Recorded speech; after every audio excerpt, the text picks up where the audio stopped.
Oi, seja muito bem-vindo a mais um episódio do Doutor Podcast. No programa de hoje, nós vamos falar sobre fibromialgia. Antes de começar o episódio, já te inscreve aqui no nosso canal no YouTube e deixa o teu like nesse vídeo. E aproveita também e nos segue lá nas redes sociais. Nas redes sociais, tu acompanha os nossos bastidores, pode mandar sugestões de pauta ou perguntas. E aqui no YouTube, toda segunda-feira tem um episódio inédito para ti. Fica conosco que o Doutor Podcast está começando.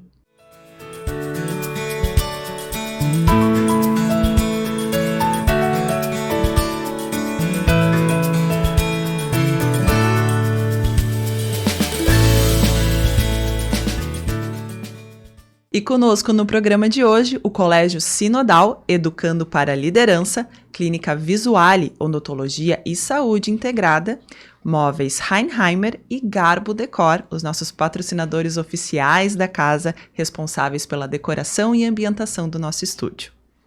E conosco também o Dr. Leandro Dini, médico neurocirurgião, com mestre em neurociência pela PUC Rio Grande do Sul, certificado na área de atuação em dor pela Associação Médica Brasileira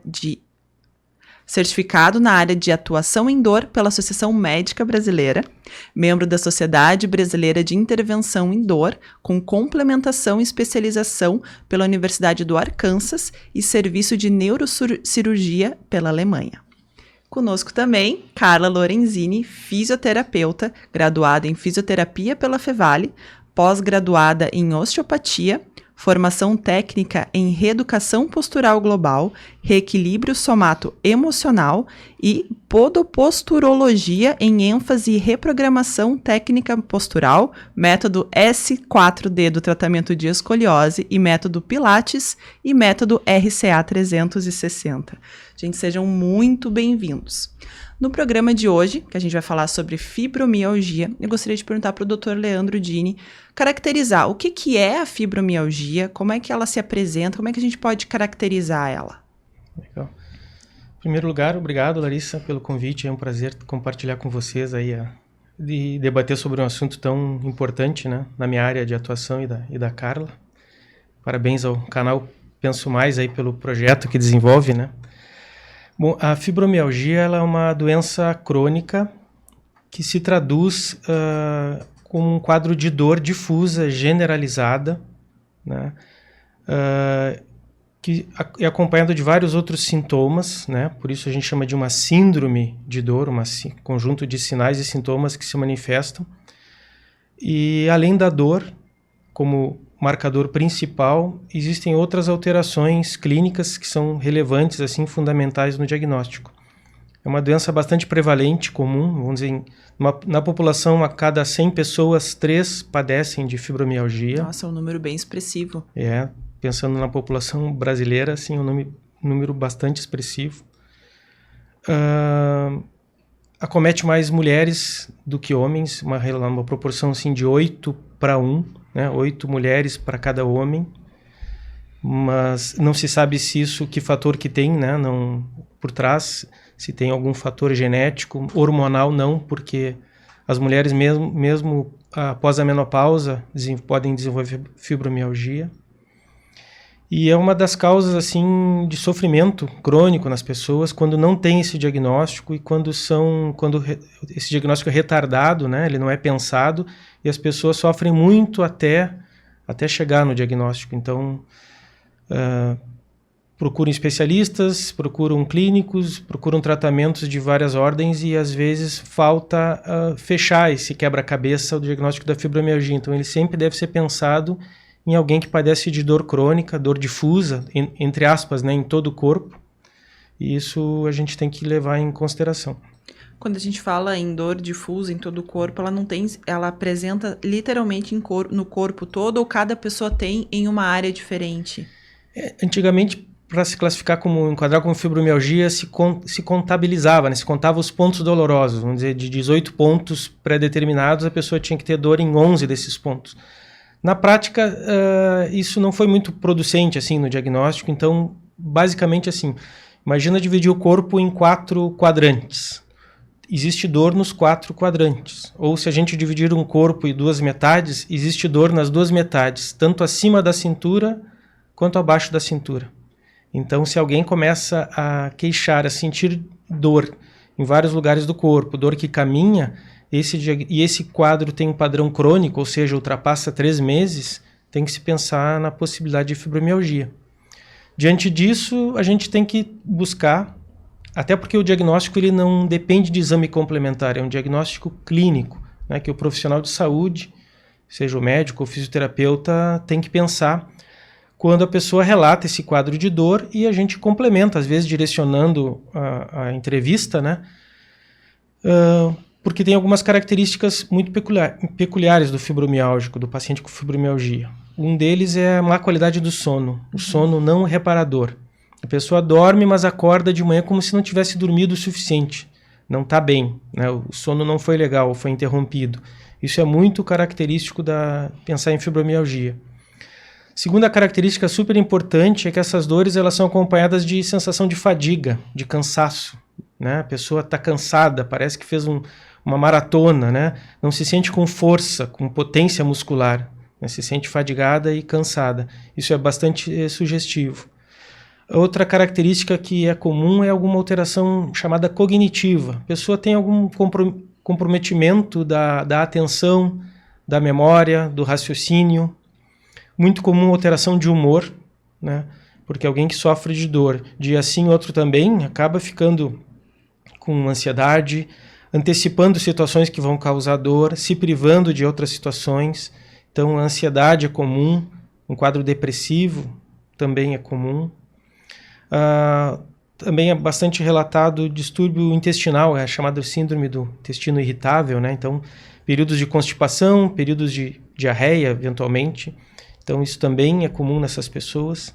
Sensação de dormência, de formigamento, né? Acroparestesia, às vezes dormência nas extremidades, nas mãos, nos pés, são em outros lugares do corpo. Então, isso é um universo assim, de sintomas que o paciente com fibromialgia sente, às vezes não consegue traduzir dessa forma que eu estou falando, né? Daí a importância do profissional de saúde direcionar as perguntas para confirmar se uma pessoa com dor assim tão difusa tem, né? Acho que imagino que a Carla, no dia a dia dela, lidando com pessoas assim, volta e meia acende a interrogação, né? Sim, é muito comum, né? E a gente tem que acabar tendo muito essa noção do diagnóstico, de como fazer, para poder também, às vezes, até encaminhar, porque às vezes esse paciente, o primeiro contato dele é nós antes do médico. Era isso que eu ia perguntar, se é comum o paciente chegar com dor. É muito comum o paciente vir primeiro para nós, porque ele tá com dor muscular, né? Para ele é só uma dor muscular. Então, tu tem que ter esse conhecimento, porque a gente precisa trabalhar em conjunto, né? Eu não consigo tratar o paciente só com a fisioterapia, eu preciso de toda essa parte junto medicamentosa, principalmente por causa dessa questão do sono também, muito. Porque a gente já sabe, né, o quanto o sono é reparador, ajuda na parte de tecidos, de músculo, sistema imunológico.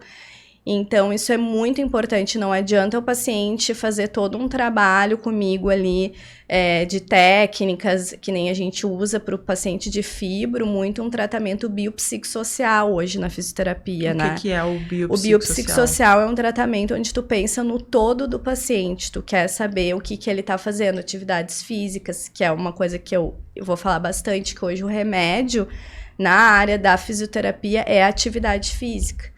Né? Quantas vezes na semana? Hoje a gente tem artigos falando que tem que ser no mínimo de 2 a 3 vezes por semana, uma junção num tratamento junto com uma parte de aeróbico, que são caminhadas, corridas, natação, esse tipo de exercício, junto com um fortalecimento muscular. Só que isso tem que ser muito moderado, né? Tu tem que saber como jogar, porque como o Dr. Dini falou, eles são pacientes que têm dor todos os dias. Então, assim, tu tem que incentivar ele, tudo muito junto, assim, porque ele também é um paciente muito depressivo, muitas vezes.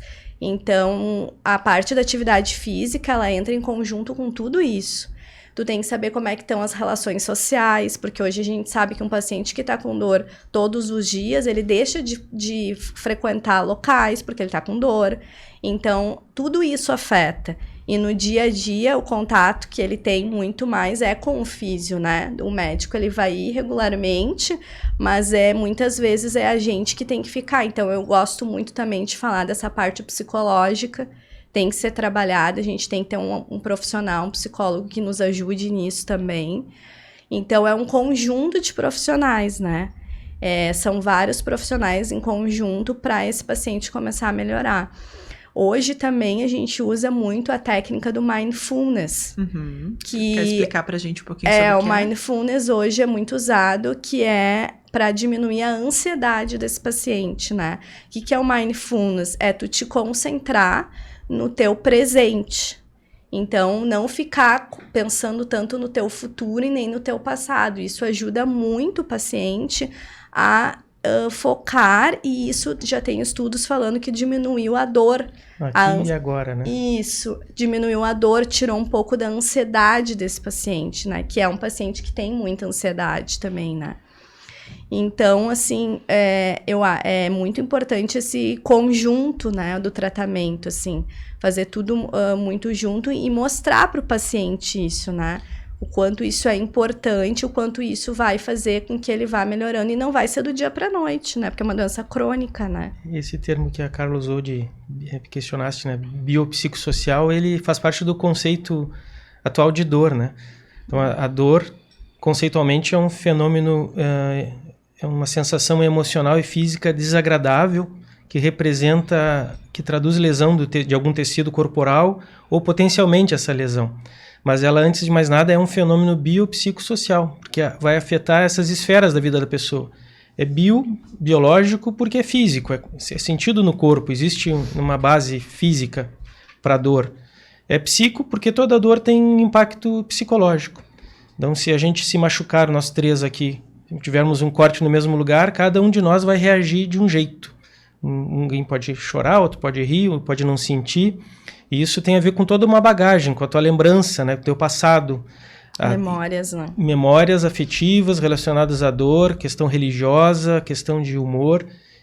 E outra coisa, mesmo que a pessoa aparentemente sempre foi uma pessoa se sentiu muito bem equilibrada emocionalmente, toda dor crônica ela vai levar ela a um desequilíbrio emocional. Imagina sentir dor todo dia, toda hora. Chega um ponto que a pessoa já antecipa o sofrimento, né? Vai na fisioterapia, vai ter que fazer um movimento, vai na academia, imagina que vai ter dor, e aquilo gera uma ansiedade, um medo, né? Uma cinesiofobia, um medo do movimento. Então também às vezes não dá para querer que o fisioterapeuta evolua no tratamento se a pessoa está muito sensibilizada, né? Está com muita cinesiofobia ou está com a dor descontrolada, porque o fisioterapeuta não vai conseguir evoluir, muito menos a atividade física. E o terceiro espectro desse conceito, né, do biopsicossocial, é o impacto social que isso acarreta. Imagina um de nós, na profissão, sofrer de dor crônica. Eu não conseguiria desempenhar minha profissão como médico, como cirurgião, nem a Carla também teve uma experiência, mas todo mundo em algum momento é paciente, mas isso compromete, principalmente do profissional liberal, né, o desempenho. Né? A gente tem que estar bem para desempenhar a função profissional. E as relações sociais também, né? É difícil conviver com uma pessoa que queixa de dor todo dia. A pessoa que se queixa de dor todo dia começa a ficar constrangida de estar se queixando.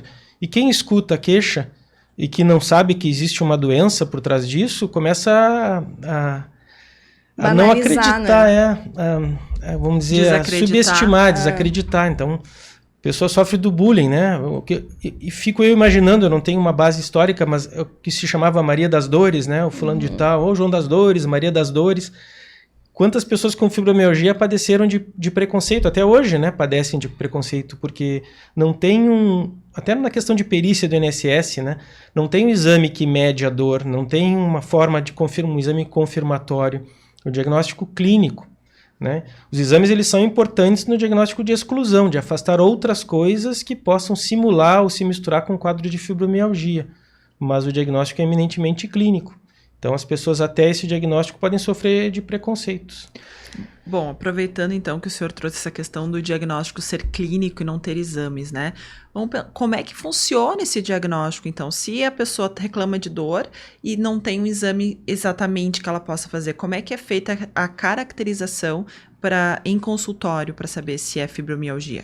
Resumidamente assim, a pessoa vai ter queixa de diversas dores. Olha, tenho dor é muito comum, né, cefaleia nesses pacientes, tenho dor de cabeça, eu tenho dor nas costas, eu tenho dor na região lombar, eu tenho dor nos braços, dor nas pernas. A pessoa acaba queixando de um espectro amplo de dor. E eu sempre comparo o diagnóstico médico para as pessoas entenderem como montar um quebra-cabeça, né? Se eu disser que eu tenho febre, que eu tenho tosse, que dói fundo para respirar, que eu tenho secreção, né, catarro, o quebra-cabeça se monta fácil e vão dizer que vocês já pensaram que eu posso estar com uma pneumonia, né? Na fibromialgia, uma pessoa vem com um quadro tão difuso de dor, pô, que quebra-cabeça é esse? O que vai encaixar essas peças todas entre si? Né? Não são tantas doenças que vão dar dor tão difusa. Então a gente começa a buscar outras peças para fechar esse quebra-cabeça. Então questiona a qualidade do sono. Você tem dormido bem? Não, meu sono está ruim, eu não durmo bem. Acorda de manhã renovado ou não? Não acordo renovado. Se sente forte, com ânimo, com força para fazer as coisas ou cansa fácil? Estou sempre cansado, não tenho força. Né? Tem algum grau de dormência ou de formigamento? Tenho. Parece que às vezes meu formigamento é ao longo do corpo, nas mãos ou nos pés. Né? E me sinto mais... se sente bem em relação a isso? Não, me sinto desanimado ou angustiado, ou estou me privando de fazer coisas que eu fazia, né? Ou me sinto desanimado, ou fico entristecido, né? Me sinto com mais idade do que eu tenho, ou mais doente do que eu aparento ser, né? Então, nisso a gente vai fechando, quebra-cabeça, né? Descartando algumas doenças reumatológicas de fundo autoimune, algumas síndromes clínicas de outra natureza, inflamatórias, infecciosas, a gente pode sim pensar na fibromialgia. E na palpação física, no exame físico da pessoa, a pessoa tem aquele fenômeno que chama de sensibilização. Eu vou tocar, apertar a musculatura do braço, da perna, da região da escápula, das costas, e a pessoa, por muito pouco estímulo, ela já sente dor. Ela pula, né? Ela não tolera a compressão, o aperto, né? E isso denota uma hipersensibilidade muscular. Dois fenômenos, na verdade. Uma hipersensibilidade, uma hiperalgesia, que aquele estímulo que normalmente causa dor em alguém, nessa pessoa causa muito mais. Então, se eu apertar bem forte o meu braço, eu vou sentir em algum momento dor, mas a pessoa com fibromialgia ou a dor miofascial muscular, ela vai ter essa dor multiplicada, né? Muito mais intensa. Outra característica dessa sensibilização é a allodynia. Então, aquele estímulo que não deveria causar dor, provoca. Eu vou dar um exemplo fácil de entender. Quando a gente pega uma queimadura do sol, uma queimadura no ombro, a camiseta que se coloca não deveria doer, né? Ou o tapinha nas costas que a gente recebe não devia ser causa de dor, mas quem tem allodynia, aquele que devia ser um tato, percebido como tato, é percebido como dor. Então, o fibromialgico tem isso. Às vezes, colocar uma roupa, se apoiar numa certa posição que deveria simplesmente ter a percepção de tato, é doloroso para a pessoa. Então, isso traduz esse fenômeno neurológico de sensibilização. Para entender isso, eu gosto de comparar a dor como um alarme. Sistema de alarme. Eu tenho lá um sensor periférico que deve perceber a invasão, né, o arrombamento, a fiação, que traz essa informação para uma central de alarme onde tem a sirene que vai disparar, né? Então, a dor é necessária, a gente precisa desse sistema de alarme para perceber problemas de saúde, doença. A pessoa com doença crônica, e a fibromialgia é um grande exemplo, ela tem esse sistema de alarme desregulado. Então, aquele alarme do carro que disparou na rua e ninguém roubou, foi um caminhão que passou perto, entende? Então, a sensibilização ela é periférica, porque os tecidos do corpo estão mais sensíveis à dor. A fiação, que são os nervos, e a conexão desses nervos com a medula espinhal está alterado, né? Essa informação ela passa muito fácil. Então, toda a informação que vem do corpo passa muito fácil para a medula espinhal, né? Para a medula nervosa. Então, essa sensibilização é chamada central. Então, o caminho da dor está muito facilitado. E outro componente da sensibilização central é o próprio cérebro, em que é a central de alarme, né, que recebe essas informações, deveria disparar só quando tem algum problema de fato, mas dispara esse alarmezinho, essa sirene lá no cérebro, por qualquer estímulo ou por nenhum, espontaneamente, alarmando algo que não é real. Se sente uma dor sem uma lesão tecidual. A dor é real, né, mas a lesão não é real, ou não é dessas proporções, né? Então, eu acho que é um bom exemplo em que a pessoa com fibromialgia tem esse sistema de alarme desregulado. E os vários tratamentos, eles devem atuar tanto na periferia, nos tecidos, né?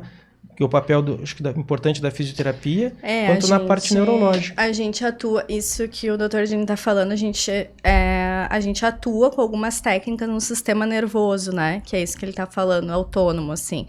Essa coisa, é um tipo de paciente que ele está sempre em alerta. É como se tivesse um fio desencapado. Isso, então eu preciso baixar isso. Hipervigilância. Né? Eu preciso diminuir isso. Então, hoje com a técnica da osteopatia, que é uma técnica onde tu trabalha o todo do paciente, tu consegue atuar em sistema nervoso autônomo, que é isso, que é o alarme, né? O paciente está sempre assim, sempre tenso. E a gente tem técnicas, inclusive, da parte de intestino, que é uma coisa que eles têm muitos problemas, né? Ou tá muito constipado, ou ao contrário. Então, a gente atua nisso, talvez, às vezes com técnicas cranianas também, para baixar essa ansiedade. Então, para mim, hoje, o paciente fibromiálgico, ele chega no meu consultório, eu tenho que avaliar ele todas as vezes. Por quê? Porque tu tem que ver como que ele tá naquele dia. Né? Se eu vou poder, que nem ele comentou, se eu vou poder naquele dia fazer algum exercício, algum toque. Naquele dia eu não vou conseguir tocar, porque ele está hipersensível. Então eu uso alguma técnica da osteopatia para conseguir regularizar esse sistema dele e aí depois tentar fazer algum tipo de atividade física, alguma coisa que ajude ele nisso. Às vezes eu não tenho como encaminhar ele direto para uma academia, porque ele não vai conseguir fazer. Então, eu tenho que ir devagarinho introduzindo essa atividade física nele, conseguindo com que ele tenha a autoconfiança, porque, que nem foi comentado ali, a cinesiofobia, ele tem medo do movimento, ele acha que ele vai fazer o movimento e aquilo vai piorar a dor dele. Uhum. Porque a gente tem muito forte ainda a crença de quando tem dor, se repousa. E não é verdade isso. Isso é a pergunta que eu iria fazer. Em crise, o paciente tem que fazer o quê? Não, eu sempre converso muito com o meu paciente sobre isso. Ele vai estar medicado, se ele já está medicado. E ele pode, claro, vai ter momentos que ele não vai conseguir nem levantar. Mas eu sempre peço pelo menos algum trabalho respiratório. E eu monto para esse tipo de paciente que está crônico, que já é meu paciente, algumas coisas básicas de mobilidade para ele fazer. Então, assim, repouso para dor crônica, hoje em dia, no meu tratamento, eu praticamente não uso, né? Não uso repouso.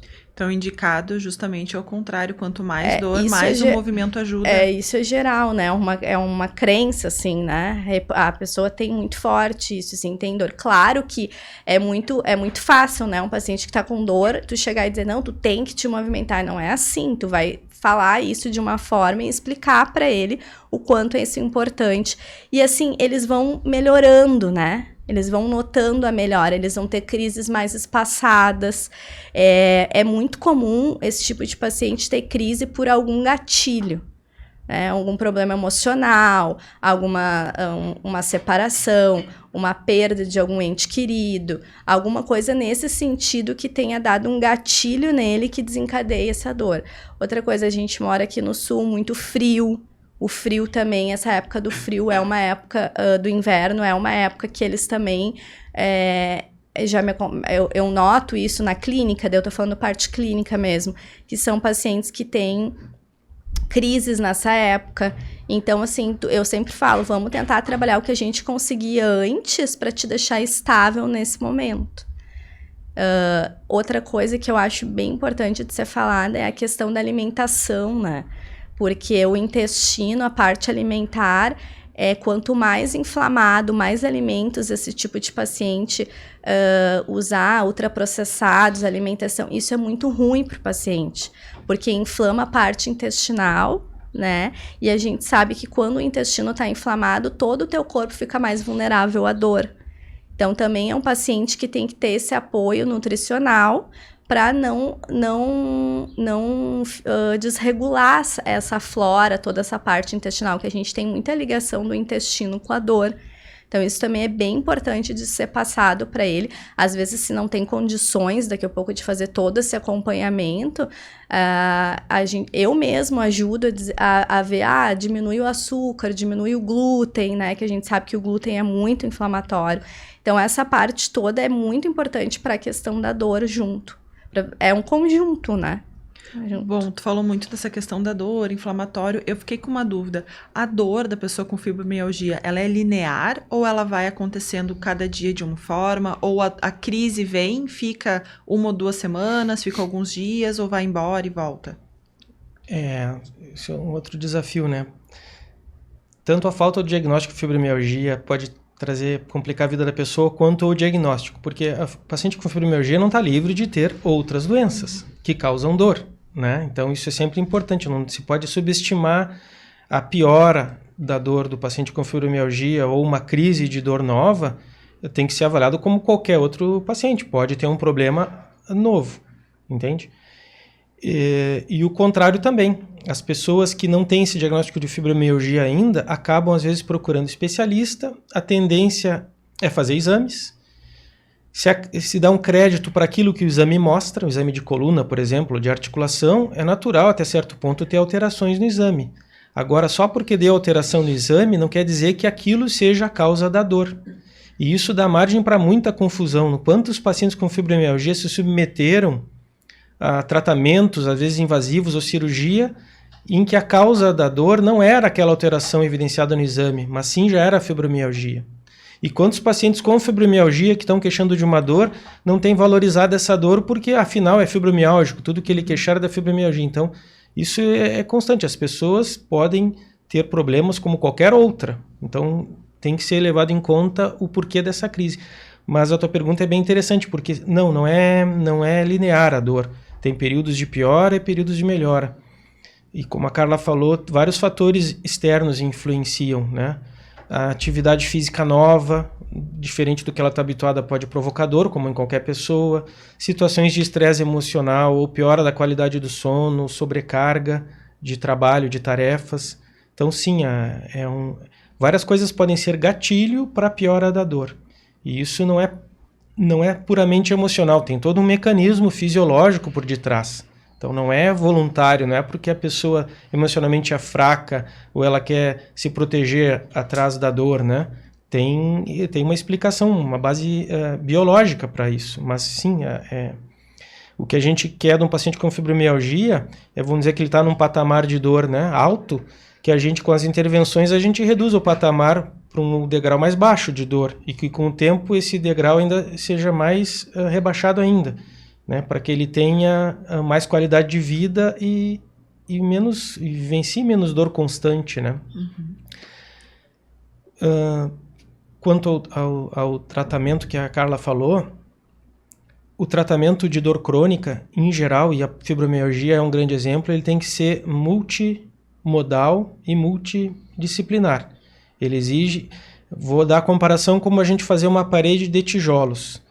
Para eu fazer uma parede de tijolos, eu preciso usar vários tijolos. Nenhum deles é mais ou menos importante que o outro. Alguns vão ficar em cima, outros vão ficar embaixo. Mas para a parede ficar bem, bonita, forte, eu tenho que usar todos os tijolos. Se eu abro mão de algum tijolo, ok, eu vou ter uma parede, mas ela não vai ser aquela ideal. Só que no tratamento a gente sempre deve almejar o ideal, né? Do ponto de vista prático, às vezes a gente não consegue fazer tudo, por várias questões, né? Questões de tempo, de prioridade, questões financeiras, mas a gente, como profissional de saúde, a gente tem que almejar, né, aquilo que é o ideal.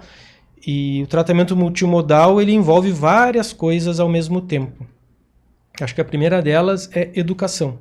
O paciente com dor crônica tem que saber o que tem que entender da fibromialgia e tem que ser capaz de sentar aqui, né, nesse microfone, que nem eu e a Carla, e falar bem a respeito da fibromialgia. Tem que esclarecer quem está na volta dele, não o contrário, né? Não ouvir palpite de vizinho e de amigo, né? Tem que ser meio de médico e louco, todo mundo tem um pouco. Então é um momento de aprender o que é e de ser informado e querer participar, porque a tendência da gente às vezes é querer solução externa, né? As pessoas dizem, doutor, eu não sei, eu só sei que eu quero melhorar. Eu não sei bem, mas eu só sei que eu quero ficar bom. é meio que um pensamento, às vezes, infantil, um pensamento mágico, que vai vir uma solução de fora. É esse médico que vai tirar minha dor, é a Carla que vai tirar minha dor, é a pílula, a injeção tal, a cirurgia tal. Não, na doença crônica precisa participação da pessoa. É 50%, né? Eu sempre falo isso pro paciente. Porque eles têm muito forte, isso que o Dr. Dini falou, de botar toda a responsabilidade em cima do profissional. E a gente tem que educar o paciente, é bem isso, ele tem que saber o que acontece com ele, sem se vitimizar, né? Entender o quadro dele, mas não jogar só pra gente profissional a responsabilidade. Eu dou esses exemplos assim, né? Vamos dizer que você tem dois filhos jovens lá, 2 crianças, 10 anos, se diagnosticam com um diabetes, que ela é tipo 1, que depende de insulina. Uma das crianças é curiosa. Mãe, deixa eu me aplicar a insulina. Como é que é? Me explica o que é insulina, o que é pâncreas, né? O que é o diabetes, por que eu não posso comer doce? O outro não, o outro quer brincar. E o pai e a mãe vai lá atrás, segura, não come isso, meu filho, tá na hora do teu remédio e tal. Aí eu faço esse questionamento, daqui a 20 anos, qual dos 2 irmãos vai estar melhor? Entende? De saúde. Aquele que se apropriou do conhecimento da sua doença crônica ou aquele que quis a solução dada para ele, pronta? Né? Então, o fibromialgico ele tem que saber disso, ele tem que saber da doença. Então, esse é um dos tijolos fundamentais aí do tratamento. E aí tem uma série de outras medidas, né? Como dentro do tratamento multidisciplinar. Precisa engajamento de outros profissionais. A fisioterapia é super importante, não só para o tratamento inicial da dor, mas depois que a pessoa começa uma atividade física regular, eu acho que, não sei se a Carla concorda comigo, fisioterapeuta é importante para observar a evolução dessa pessoa durante a atividade física, lá numa academia, numa hidro, né? Porque tem crises, né? Eu já peguei pacientes que foram fazer atividade física, estavam estáveis e tiveram uma crise após ter feito a primeira aula de pilates, a primeira aula de natação.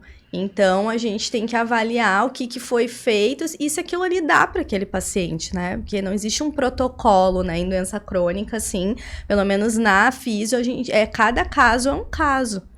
Exatamente, tem que ser a pessoa ela é universo, única. Única, né? Cada um sabe a dor que sente, né? A dor é individual. Então, é bem isso assim mesmo. Às vezes ele vai fazer uma atividade e não vai dar certo, que nem é muito comum tu indicar exercícios na água, aquático para fibromialgico. Eu já tive mais de 2, 3 pacientes que tiveram crises fortes após ter feito algum tipo. Não deu certo. E não existe uma explicação científica. Não deu certo para ela, O sistema dela, o organismo dela não se adaptou com aquela troca, a água quente, depois ela foi pro frio, não deu certo, sabe? Ou não começou no timing correto, Exato. Né? Qual é o melhor exercício? A pergunta é essa, a resposta. O que for de fato praticar. O que deu, for bom pra ti. O que tu consegue fazer. Então, nesse universo aí de multidisciplinar, então além da educação, além do papel da fisioterapia e da atividade física, né, outra coisa que se preconiza é o apoio psicológico, a terapia cognitivo-comportamental. Então a dor tem um significado na vida dessa pessoa e a dor também ganha um significado baseado na vida pregressa dessa pessoa. Então não é normal ficar frustrado, é normal ter raiva, chorar, não se conter, né? Então a pessoa tem que se aceitar o seu problema e tem que falar dele. Não adianta falar às vezes com algum familiar, algum amigo. Essa pessoa está no mesmo universo, tem que falar com um profissional preparado para isso, neutro, né? Que se mantém aquilo em sigilo. Então a terapia cognitivo-comportamental tem evidências claras que ajuda muito no resultado final, na qualidade de vida do paciente com fibromialgia. Outro tijolo da parede, nutrição, que a Carla já falou. Tem uma abordagem essa dita como nutracêuticos, né? Usar alimentos e suplementos como remédio. Não tem aquela carga de ser um remédio, né? É mais disfarçado, o que é bom, porque a pessoa já tem que tomar remédio, às vezes. Mas os nutracêuticos, assim, usar sobre prescrição, né? Alguns suplementos como magnésio, vitamina E, vitamina C, cúrcuma, eventualmente gengibre, né? Não, às vezes não só o que a gente consegue na dieta, mas em doses adequadas para aquela pessoa individualizada, né? Sob prescrição do nutricionista. Medicamentos têm seu papel, sem dúvida. Não um analgésico, porque como a dor é crônica, a pessoa não deve se apoiar em uso regular e frequente de analgésico. Isso configura um outro problema de saúde, que é o abuso de analgésico. E o abuso de analgésico perpetua a dor, causa dor. Né? Por vários mecanismos, tomar analgésicos demais por longo tempo e misturados agrava a dor da pessoa. Né? Isso é muito comum, por exemplo, quem tem enxaqueca crônica. Sem contar o risco dos analgésicos de dependência, como os opioides, né? Ou de lesão renal silenciosa, os anti-inflamatórios, ou lesão de mucosa gástrica. Então, existem medicações feitas para uso contínuo, usados para dor crônica. Geralmente estão na família de antidepressivos, que tem a capacidade, alguns, né? Que tem a capacidade de aumentar uma substância química chamada serotonina, outros a noradrenalina e mesmo a dopamina, que tem um efeito analgésico natural na medula e no cérebro, né, que ajudam a regular aquele alarme que está desregulado. Então, os antidepressivos, alguns específicos, são benéficos para controle de dor crônica, para redução, e são seguros para uso contínuo. Eventualmente vai para usar analgésico? Vai. Numa crise de dor, né, numa crise de dor muscular, vai usar analgésico. Tem o seu papel também, mas existem remédios próprios para isso. Melhorar a qualidade do sono, a gente já falou, né, que tem uma interação muito importante, então o paciente tem que ter o seu sono melhorado, né, tem que fazer a higiene do sono, preparar para dormir, não é ficar na tela do computador, do celular, com luminosidade alta, até o momento de deitar, ir para a cama cedo demais e querer dormir logo. Não, a pessoa tem que ficar num ambiente mais tranquilo, com menos luminosidade, se afastar do celular, da tela do computador, ir para a cama um pouco antes de dormir, procurar um hábito de leitura, né, que já ajuda para a mente, previne o Alzheimer, né, esvazia a cabeça de outros pensamentos e cansa os olhos, então a pessoa acaba relaxando e vai dormir. Né? A atividade física regular também melhora a qualidade do sono, então melhorar a qualidade do sono é fundamental, faz parte desse processo. Existem algumas técnicas chamadas de neuromodulação, né? Então, essa sensibilização central, ela pode ser trabalhada de forma não medicamentosa, não farmacológica, nem invasiva, que é o uso de corrente elétrica contínua transcraniana, né? Que são, talvez a Carla possa falar isso melhor que eu.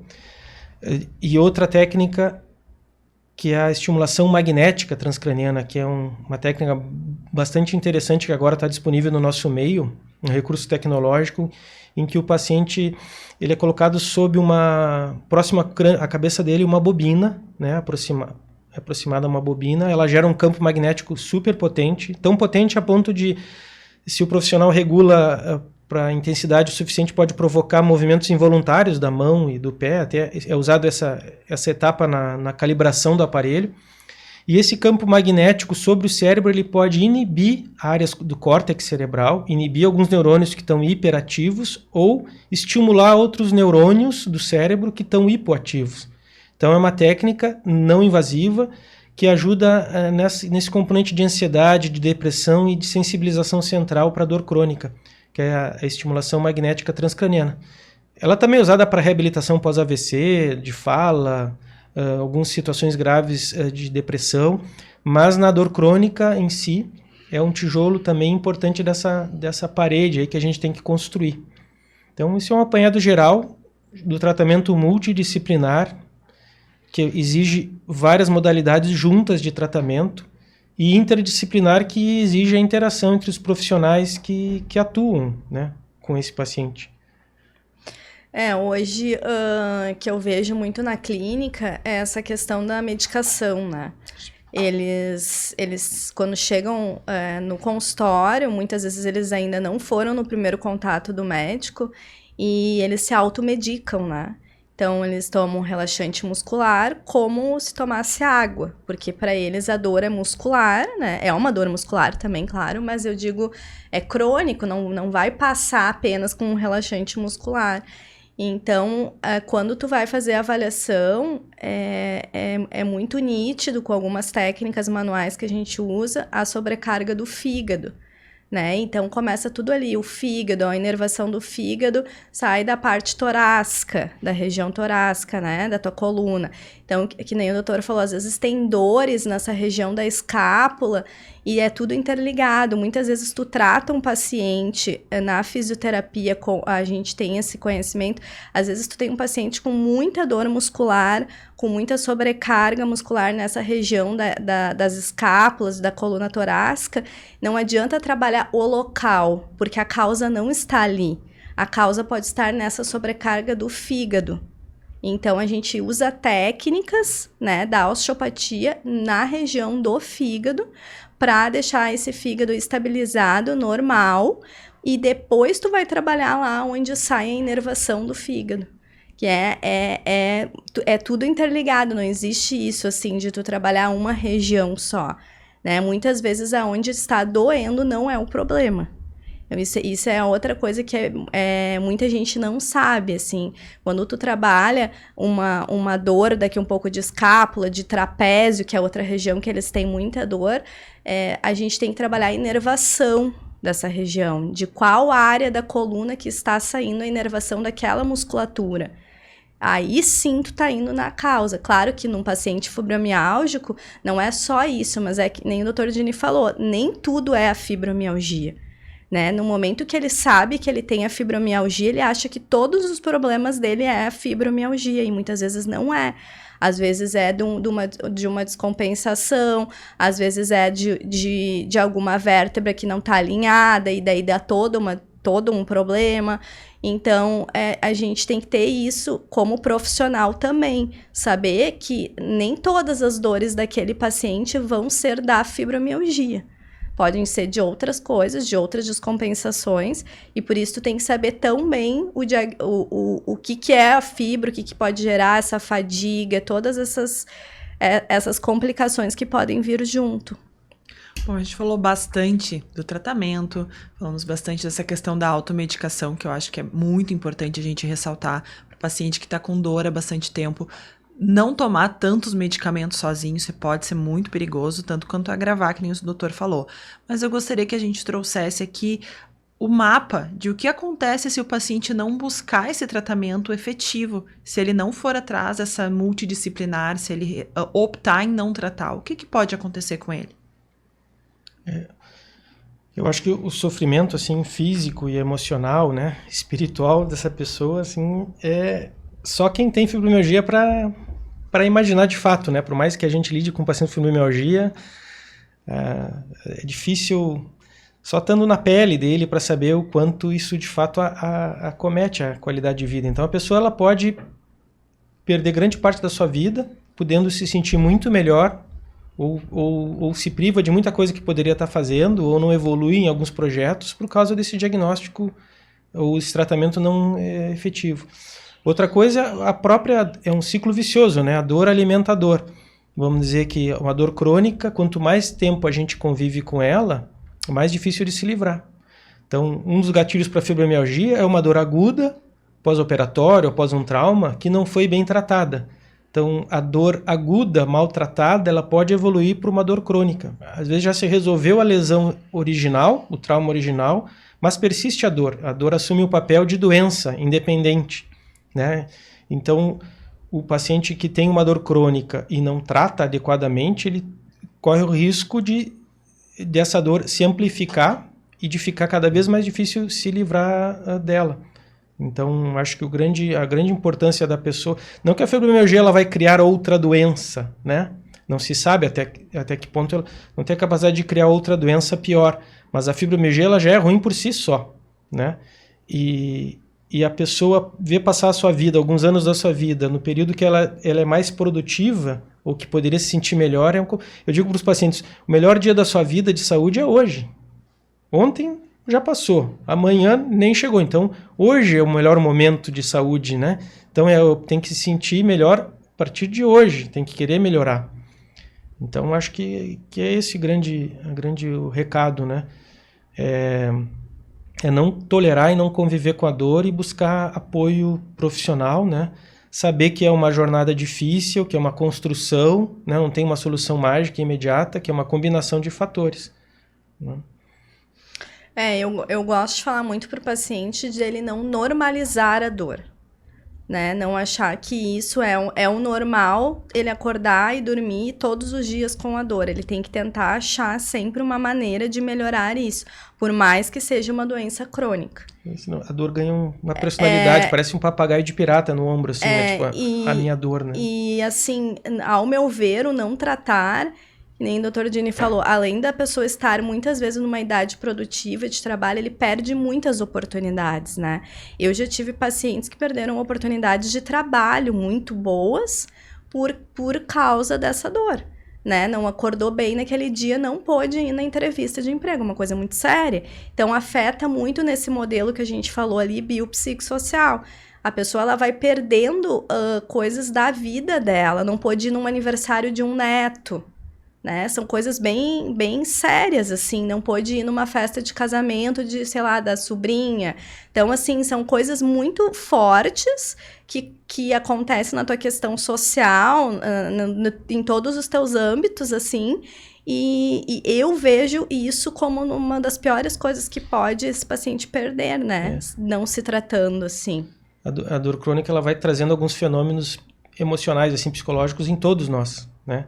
Todo mundo em algum momento vai padecer ou vai desenvolver um grau de ansiedade ou depressão e um fenômeno chamado catastrofização, né? Tipo, eu já tentei de tudo, eu já fiz de tudo, nada tem solução, minha vida terminou, não tem perspectiva, não tem já, né?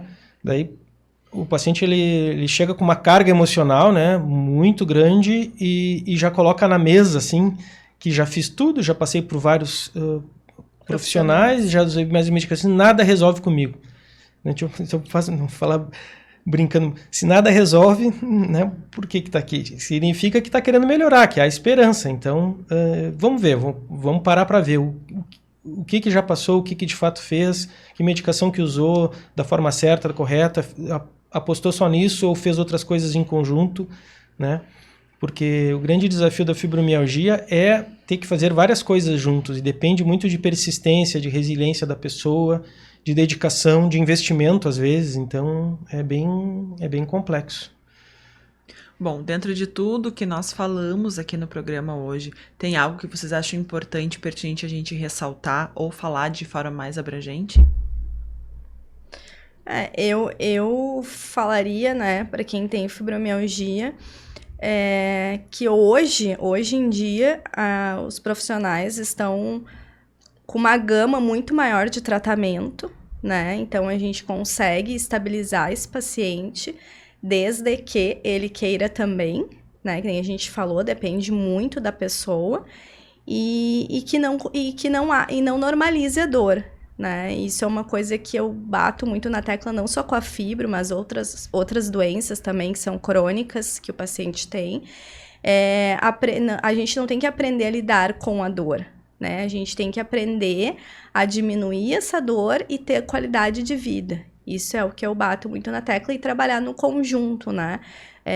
Sempre pensar no sono, na alimentação, na tua atividade física. Tem coisas básicas que a gente já pode ir pensando em mudar nosso estilo de vida. Isso é uma coisa muito importante, assim, tu já pensar o que tu tá fazendo pra ti, né? O quanto tu tá te cuidando mesmo. Então, se tu não te priorizar, ninguém vai te priorizar. Então, é muito importante tu cuidar do teu emocional. Se tu tem condições, faz terapias, trabalha, né? Se descobre, se ajuda, né? Se ajuda a ser uma pessoa. Porque se tu estando bem, tu consegue cuidar das outras pessoas, se priorizar. Acho que a grande mensagem fica, a pessoa com fibromialgia, sim, ela não está maluca, ela de fato tem algo que causa a dor dela, né? Tem que ter muita cautela no sentido de não se apegar a tudo que os exames, eventualmente, que ela vai fazer vão mostrar, né? Se é fibromialgia, não pode cair nessa armadilha de transferir para alguma alteração na ressonância de coluna que fez ou o motivo das dores. Que ela tem, toda dor tem controle, se não solução, um controle. Não há dor que não tenha alguma forma de controlar ela, né? Às vezes, quando tem a sensação que já fez de tudo, já tentou tudo, não é bem assim, tem muita coisa em evolução, tem muita abordagem a ser feita. quando a pessoa está com muita dor, a gente tem que passar uma peneira, né? Está super sensibilizada à dor. Então, esses tratamentos de intervenção médica, eventualmente algum bloqueio analgésico, alguma infiltração, medicamento, funcionam como passar uma grande peneira. Depois de peneirar, a sensibilidade geral, difusa, descontrolada, ela reduz. E aí vai sobrar dores mais localizadas que a gente pode, em conjunto com outros profissionais, ir tratando, desconstruindo, né? É como um gigante assim de pedra, a fibromialgia, em que a gente vai com martelinho, né? Com instrumento e tirando, lapidando, desconstruindo aos poucos, né? Atacando por várias frentes para reduzir a dor. Mas não, de fato, não se deve aceitar e conviver com a dor, porque hoje tem vários recursos e a medicina está sempre trabalhando na área de saúde para desenvolver e aprender mais coisas, né? Então tem um constante aprendizado, tanto para o paciente ter oportunidades, quanto a gente, como médico, está sempre aprendendo, né? Cada pessoa nos ensina, cada paciente nos ensina alguma coisa nova e que a gente acaba levando para outras pessoas no sentido de saber que caminho seguir ou evitar, né? Não seguir. Então, não aceite a dor, né? A dor não é parte de você, tem que tentar controlar ela e ocupar a mente com outras atividades, né? Outro foco e voltar a ter projeto de vida, né? Sem a dor. Bom, e para finalizar, fibromialgia tem cura? Não, ela é uma doença crônica que tem controle, né? E a pessoa pode ter uma qualidade de vida boa, pode viver bem mesmo com a fibromialgia.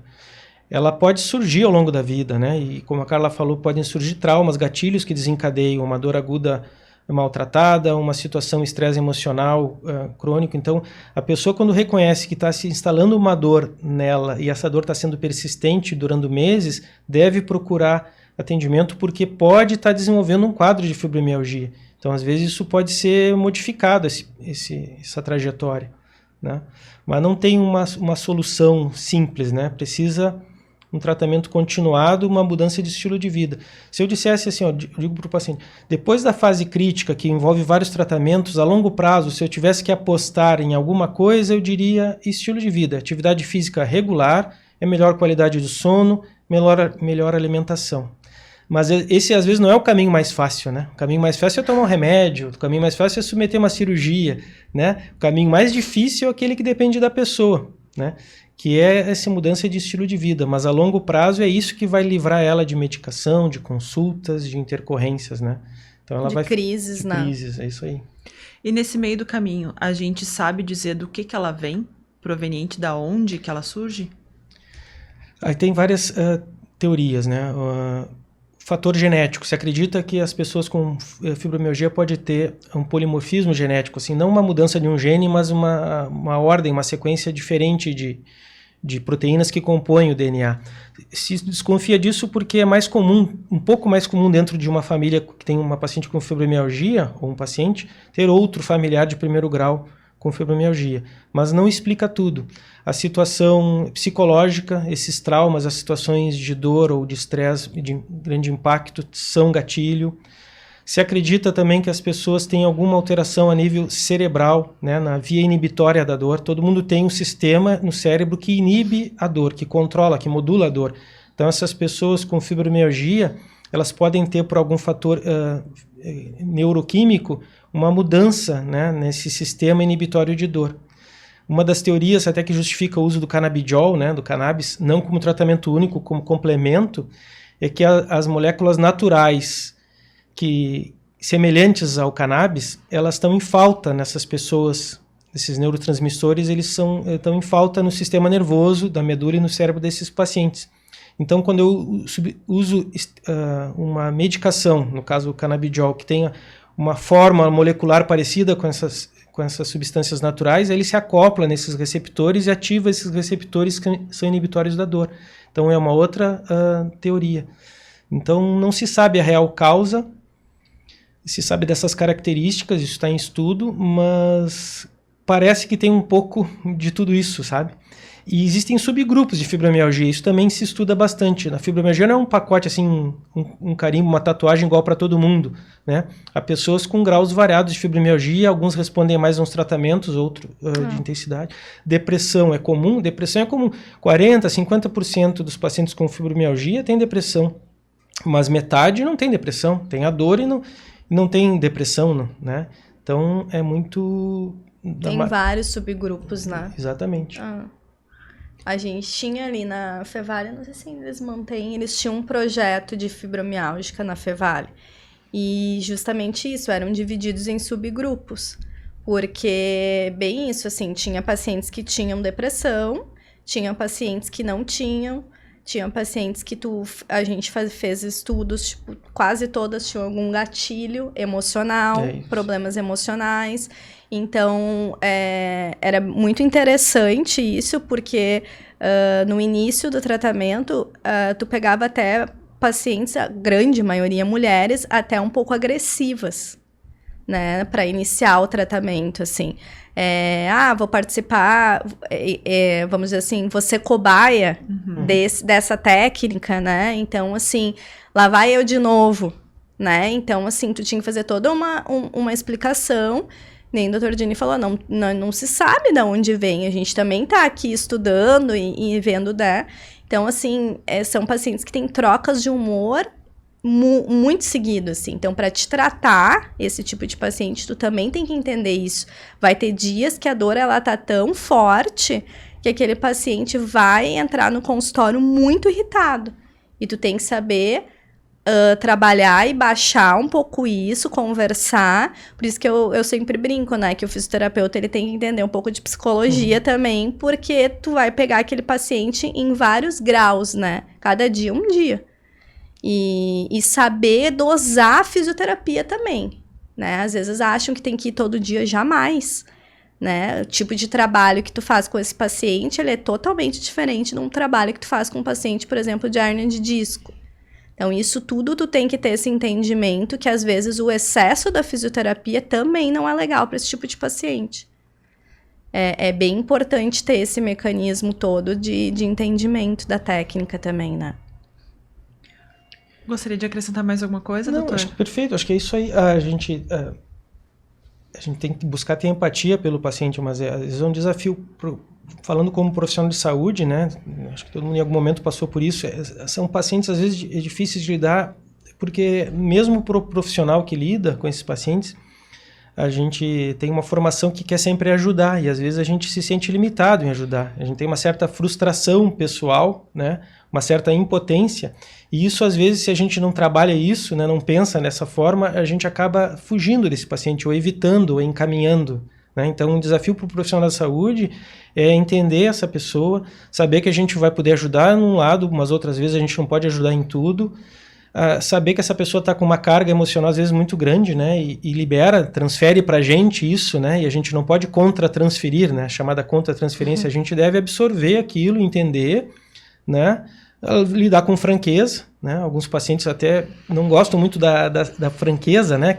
Às vezes a pessoa quer escutar alguma coisa, a gente nem sabe o que ela quer escutar exatamente, mas se a gente for transparente, se a gente for franco, né? Falar com sinceridade, falar com embasamento técnico, acho que a gente vai ganhando a confiança da pessoa e a pessoa vai vendo que ela pode contar com esse profissional, né?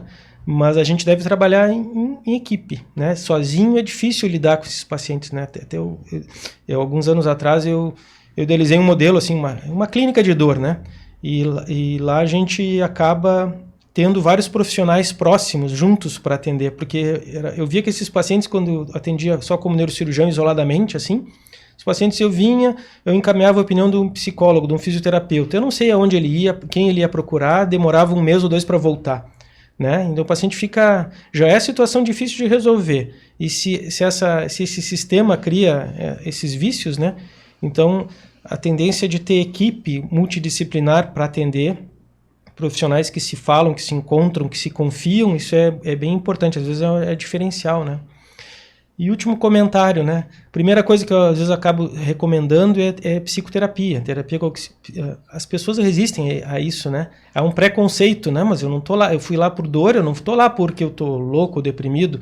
Não, eu tô indicando pela dor, né? Eu não sou psiquiatra, eu não sou psicólogo, eu tô indicando pela dor a terapia cognitiva, né? E a pessoa às vezes tem que acreditar nisso e buscar apoio, porque já teve paciente com fibromialgia que se resolveu muito fácil, né? Com psicoterapia, com boa orientação de um fisioterapeuta, com a mudança de estilo de vida e hábito, olha, me procurou 2 ou 3 vezes e não precisou mais, entende?